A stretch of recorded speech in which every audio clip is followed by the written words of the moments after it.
Going from a former Mavericks head coach to the current Mavericks head coach, that's Jason Kidd. A lot of people have some strong opinions on Jason Kidd, whether it be about his former, mishaps as a human being or just him as a coach. He was it was the same way in Milwaukee. A lot of fans wanted him gone. A lot of Mavericks fans now want Kidd gone. He was really good with them the years before whatever the hell happened in Dallas this year. But it seemed like a lot of what happened this year was Kidd's fault, and his rotations weren't very good. His offense was kind of just, let Luka do whatever he wants, and I don't know where I stand with Jason Kidd as a head coach. I think I'm probably leaning towards this B-C area. I do tend to give him a little bit of slack because he is an absolutely amazing defensive coach. It's just that they have no pieces on their team to play defense. I could see him in B tier. I might throw him in C tier just because of how underwhelming the Mavericks were last year. I can see the argument for C. Yeah, I could also see the argument for B though, because you're right. He is a really good defensive. I could also coach, see the argument. I could see him on the hot seat too. If they have another bad year, he's going to be on the hot seat.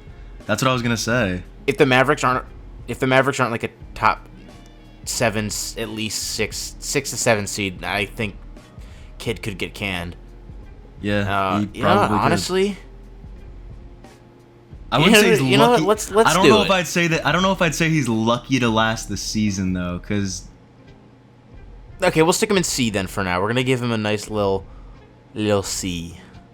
This dude, that one's obvious. Really, Come on. That's the most obvious one there is. Right now, there's no order, I guess, but we can order these, I guess, at the end. If that'll be a little. We could do that. Mike Brown, the reigning coach of the year. I don't know if I'm still gonna put him in A. I think I'd probably put him in B, just because they play as much defense as Swiss cheese.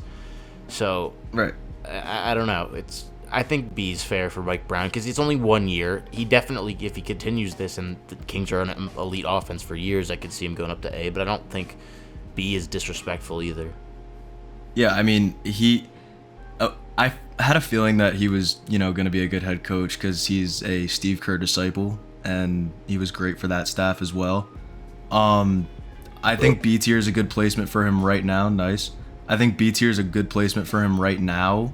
But like you said, if the Kings do have another season like last year where they kind of they totally overperformed last year in the sense that nobody saw them being as good as they actually were, he could definitely move up to A tier if they have another good year. What are we thinking about Joe Mazzulla? I don't know if the Celtics are bad, he definitely could. Like if the Celtics have a slow start, which they have a few times, I know it's not there, but I'm saying he definitely. I don't know. I think I'm leaning somewhere in the BC range. No, I'd probably put him somewhere in B. Here. I don't think I'd probably put him in. I don't know. I think he got completely outcoached in the playoffs. Yeah, he did. And like the Celtics are, he's only been in the league. The Celtics are talented enough to make a run so at the talented. Yeah, C. I like that. They could have had Kurt Rambis as their head coach and still, probably been a decent team. So, like, I don't think Mazzulla's awful, but he hasn't proven anything to me yet. It's like it's kind of similar to the reason why I'd have Jason Kidd in the C tier, just because like you were given a lot of talent and didn't perform to the level that your team should have. I think C is a good spot. Tom Thibodeau is the next guy up.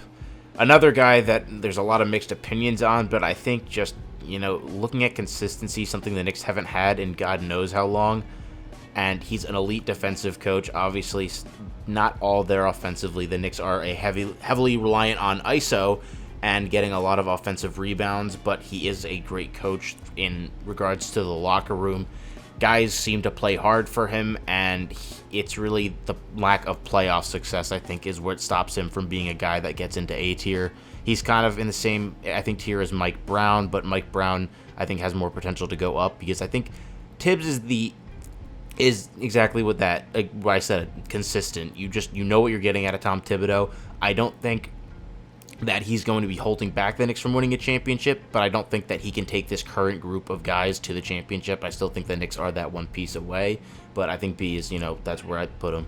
If the Knicks had ended up, making the conference finals, I think that I'd probably stick him in the same spot as Monty Williams for the same reason as Monty Williams, in the kind of sense that he just like changed the direction that the organization was going. The Knicks didn't have franchise. The Knicks didn't really have prior success, in the previous years before Tibbs, and the Knicks seem to overachieve every year in terms of like they're better than people expect, and that a lot of that is to do with Tibbs.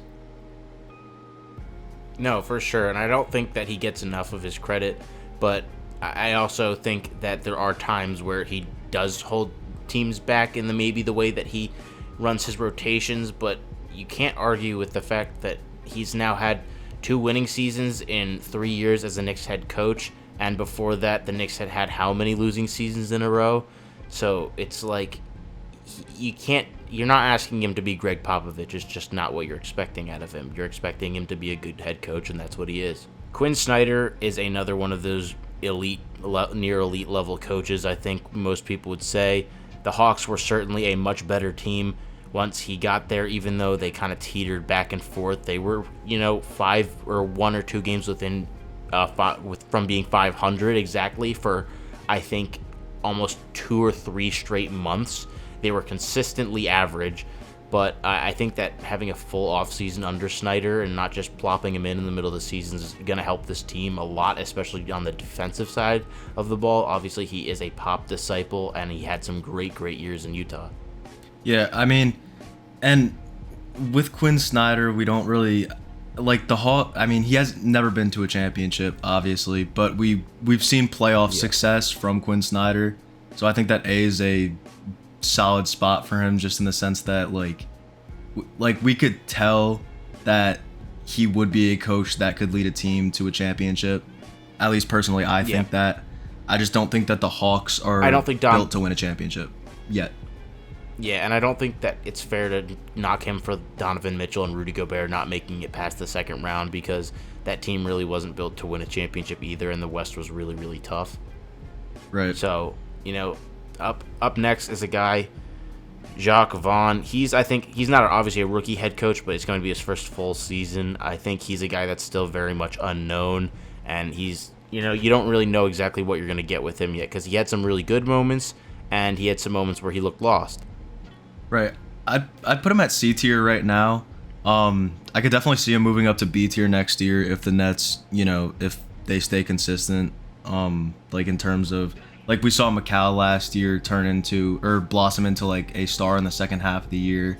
He was averaging like 27 points per game, and the Nets were surprising people and winning games. And a lot of that has to do with Jacques Vaughn, but it's too small of a sample size to be able to give him anything higher than a C right now. Up next is Orlando Magic coach Jamal Mosley. He's going to be entering his 3rd season as the Magic coach, and I think right now that D tier is where I put him. But it's not because I think he's a horrible coach. I don't really know yet. Again, he's one of those guys. I won't be honest, I don't watch the Magic as much as I watch some teams. The thing with Mosley is the Magic do have a lot of young talent, and they figured out some things at the end of last season, which is kind of why I'm going to give him D instead of lucky to last. I think, Danny, you think that's fair? What do you think for him? Where are we putting Jamal? It could be lucky. It could be lucky to last because of the fact that I feel like the Magic would be lucky if they were, a good team next year. I don't think that they're going to be a good team next year. They won't be a good team next year. Yeah. It's tough, man. I think D tier is a good spot for him. I think just because I want to give. I don't know, man. I almost want to give him the benefit of the doubt just because the Magic really haven't had much talent, and they did figure some things out at the end of last year, and I liked some of the things I saw from what they were running, and I don't know. I guess we'll stick it for D right now because I kind of want to even out the tiers. In terms of where we'd put him on the tier list, this is a very tell-all season for him in the sense that like it's another year of Paolo's development, another year of Franz's development. So they have some talent. They should be fighting for the play-in. Yeah, they should be fighting for the play-in, but if they're not, he could definitely be in the lucky to last category. D's a good spot. I gotta put him at D. See, I don't know how much they're attached to Jamal Mosley. That's the thing. But a coach I really, really like, and I want to honestly put in A tier. I don't know where are you feeling Tyronn Lue, because I think that he's really proven himself as a great coach, and he's dealt with a lot of roadblocks with his players constantly getting injured and having to fill things in and figure out new things. And even though they haven't won any championships, obviously, or made the finals, they have won a few playoff series, and he's been a big reason for some of that. Right, and they're still we mentioned this in our past video. The Clippers can still manage to be a team that is around 500 even without Kawhi and Paul George when both of them don't play or both of them are hurt. And most of that has to do with coaching. If you're gonna put a bunch of average Joes out there and they're still gonna go 500, that's all about coaching and staff. And then we look at Tyronn Lue's past. I think A tier. I think we'll put him A tier for now, and we'll see if anyone else maybe bumps. If there's not enough in B tier, he'll get bumped down. Mark Daigneault's another one of those guys. I think unproven. He has potential to go up. I think that the Thunder will be good this season. They already, I think were better than a lot of people expected this past year. So I think that Daigneault is honestly in that kind of rookie head coach tier. He's obviously not a rookie, but he hasn't gotten, a real fair shot with a talented roster yet, so I'm not sure what he can do. I mean, I feel like we saw how good of a coach he was last year, and that makes me, think about the B tier at least a little bit. But it is too small of a sample size, with the talent that he was dealt. And he has a full squad this year, obviously, with Chet being back. And, I mean, this is the season that we could see Mark Daigneault turn into a B tier coach. And that's for the simple reason that if the Thunder make the playoffs without being in the play-in, if they make a 6 seed or something like that, Mark Daigneault will definitely move up, because he also would have been in that same category as guys like Monty Williams and guys like Tibbs when it came to the, turning the franchise around in a sense. Because the Thunder had some poor years before Daigneault got there, and they had a poor year, Daigneault's first year as a Thunder head coach, and then happened to overachieve last year with some talent. Yes, but Williams and Thibodeau have kind of altered poverty franchises in a sense. I don't think that the Thunder really reached the status of poverty. They kind of just went into a rebuild after trading some superstars. The Knicks and Suns were kind of a mess. Yeah, they okay. Yeah, I see what you're saying with that, but I just mean in the sense he turned a losing team. He turned a losing team into a winning team. You know what I mean? Next up is going to be Darvin Ham. Again, a guy that kind of people seem to have strong opinions about, but that's really because he's the Lakers head coach, and anyone's going to get scrutinized like that. And right now, Danny, you said you were leaning towards C. I was saying maybe B. I think maybe I'll give you the benefit of the doubt with the C right here, just because I don't know who else is going to be in B. And there was a lot of things I think I saw from Darvin in the playoffs that I liked, that you could see him growing as a coach in kind of over the course of the playoffs. But there were a lot of times where it was, he kind of did seem like he didn't know what he was doing and had no answers, especially against the Nuggets. Even though, the Nuggets were obviously, I think, the better team, he did get out coached in that series by Mike Malone. By a mile. And I mean, I feel like you shouldn't be a B tier, because I feel like B tier coaches can win a championship if they're given a good team, and you don't think Darvin's on that level? Or a great squad. And no, I don't think Darvin's on that level, because I mean, I feel like if you have LeBron James and Anthony Davis on your roster, even barring Anthony Davis's injuries, they still should be more successful than they've been with him. It's hard when D'Angelo Russell shoots 17% from the field, but I do see what you're getting at. Another great coach, Taylor Jenkins.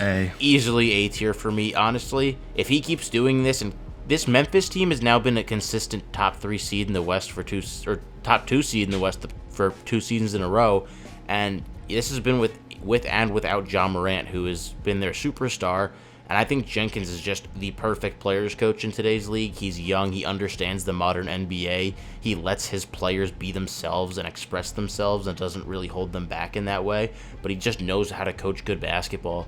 And I think he really could put himself in that S tier if he keeps doing this year in and year out with this Grizzlies squad. Yeah, I mean, if we see the Grizzlies win a championship within the next, 4 years, definitely, or if we even see them make a championship in the next 4 years, he could definitely move up to S tier. He's a great head coach, and I've said this a million times this video, but he's also another one of those guys who kind of just turned the franchise around in a sense. Like the Grizzlies were in some dog days. Like that's how they ended up with Ja Morant. That's how they ended up with the second overall pick. Yeah. And now he came in kind of with Jaws, like that was their rebuild. Right. It was the young guys and Taylor Jenkins, and he's kind of grown along with those players, and it's really that's why their chemistry and I is think so good. That's 100% part of being a good coach is being able to grow with your players. Okay, this one's not that fun to talk about. Chris Finch. I mean, the Timberwolves seem to underachieve every single season, and you know it's Anthony Edwards versus the world right now. Karl Towns is injured all the time. I hope he comes back and has a good year. But, you know, if they're not good again this season or still barely fighting for a play-in spot or a late playoff seed, I just, you know, this team's got to have higher aspirations with a core of Anthony Edwards, Karl Towns, and Rudy Gobert. That's why they traded all those draft picks to get Rudy Gobert.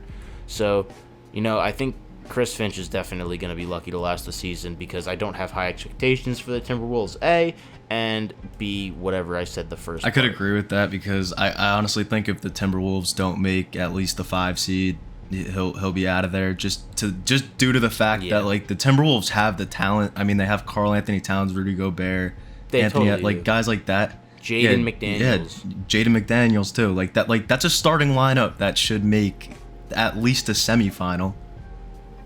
Hopefully this isn't going to make anyone poop their pants, but we're going to give one last S tier because I do want to put 3 S tier coaches, and it's going to be the guy that just won an NBA championship, and I think he's been one of the better coaches in the league for a few years because, you know, everyone talks about super teams and how you want stars to win championships, and Mike Malone's kind of been one of those guys who's helped break that mold because the Nuggets have been competitive year in and year out despite really only having one superstar.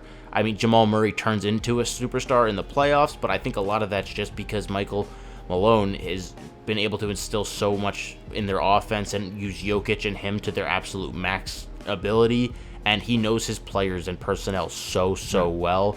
Part of the reason why guys like Bruce Brown were able to work out and Christian Brown, you know, he just knows how to get the most out of his players, and he's now in, I think, that super elite level of coach. I agree with that because, I mean, like you said, we look at guys like Christian Brown and like Bruce Brown, like guys like that would not thrive, I feel like, under any other coach that's not in the S tier.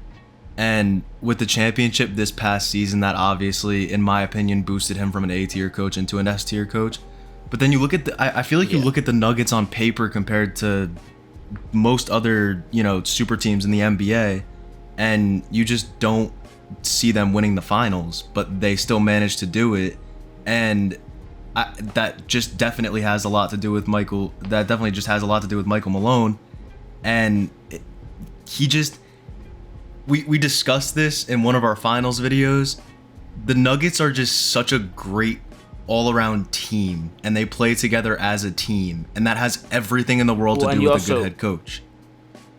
And that's partly because Mike Malone likes to go by Michael. He actually gets mad at people on TV when people call him Mike. So Michael Malone, you know, all these Nuggets guys have pretty much been brought up and developed by him. Like, Jokic was developed by Michael Malone. I'm not saying, obviously, I still think Jokic would have been great, obviously, regardless, but he has done an absolute fantastic job of just maximizing the potential of his roster year in and year out. Okay, and we're going to be rounding this off with some 2 stinkers. And I don't really think honestly, Bickerstaff might be lucky to last the season because he really, you know, shat the bed in the Knicks series and kind of just lost it. He had no offensive game plan. His rotations were horrible. He decided that putting Shetty Osman on Jalen Brunson was going to be a good idea. And, you know, there's just not, I never thought he was a good coach. He had been an associate head coach on a bunch of teams, or assistant, and I never understood what was, you know, yeah, fuck you, JG, whatever your name is, JB Bickerstaff. I don't like you. That is, okay, JB Bickerstaff, if we're going to talk about, like, in terms of getting the best out of his players, is the absolute opposite of Michael Malone. I feel like he just doesn't get, just absolutely doesn't bring out the best side of any of his players. I mean, like, Cleveland should have been at least semifinal team last year. They should have at least put up way more of a fight with New York than they did. He got completely outcoached in that Yeah. series by Tibbs. It just didn't look good. And the fact that that team is like so solid on paper, and the fact that they didn't go anywhere when it came playoff time, just tells you that JB Bickerstaff is the problem. And there's a huge lack of adjustments, and just, you know, Cavs fans all know it. They're all calling for him to be fired. And then you look at a guy like Chauncey Billups, who I think is just not a great coach either, but I don't think there's really a way that Portland fires him. I don't have that much to say about Chauncey Billups. I'm not going to lie to you. The Blazers are pretty, you know, just in a weird spot right now. I think they'll probably just ride out this season with whatever happens, and they're kind of just going to be like, fuck it. Yeah, I wouldn't consider Chauncey on the hot seat because of the fact that the Trailblazers have just went through a lot this offseason and are still going through a lot this offseason. And, you know, eventually, whenever the Dame trade happens, I am so tired of all that. Eventually, whenever that happens, they're going to have a really young team, and you can't really discredit Chauncey if they're bad and they have a bad team. Yeah. But I mean, I just really feel like Chauncey's a guy who you have in office, one, because the name, like Yeah. just it like the former player. I mean, he's young. Yeah, as a he head- is. But I feel like the former player kind of thing just like coincides with like, oh, like he can relate to the players in a sense. But that doesn't I haven't seen enough. yeah, that doesn't of him. 100% make you a good coach. Like if you're not No, good at totally. coaching a team, but you're good at relating to players, then become a player coach. Like, don't be a head coach. Looking at it, I think we're gonna make a little adjustments just to make the tiers look a little more pretty. And I think I don't want to have too many guys in C tier because that's kind of boring. So I think, you know, we can move Rick up. No, I think Rick is a guy that could get moved up because he's been pretty good, and I don't think that the Pacers had exactly a good roster last year. We'll see what he can do. I still think he's a good. I mean, head he's coach. always been known as a good head And coach, then- and if you don't, he didn't get dealt good cards last year, so it wasn't. I mean, it's not like we can blame all of last season on him. It's Yeah, you love saying that. I know because it's true. You It's love- true. You can't Yeah, I discredit know. a head coach if he's not given good players. No. Okay. You know what? We're just gonna move Joe Mazzulla up. do No. this. This looks fine. I think this is I like okay. that. I like that. Yeah. I like this. I like this. You know what? Yep. That's going to do it for this video. As always, I hope you guys did enjoy this. Look at all of our links in the descriptions. Click them. Check out our other social medias. As always, I'm Nate. This is Danny. We hope you enjoyed the video, and we'll see you guys in the next Peace. one. Peace. Sir, you have a little bit of poop inside your testicles.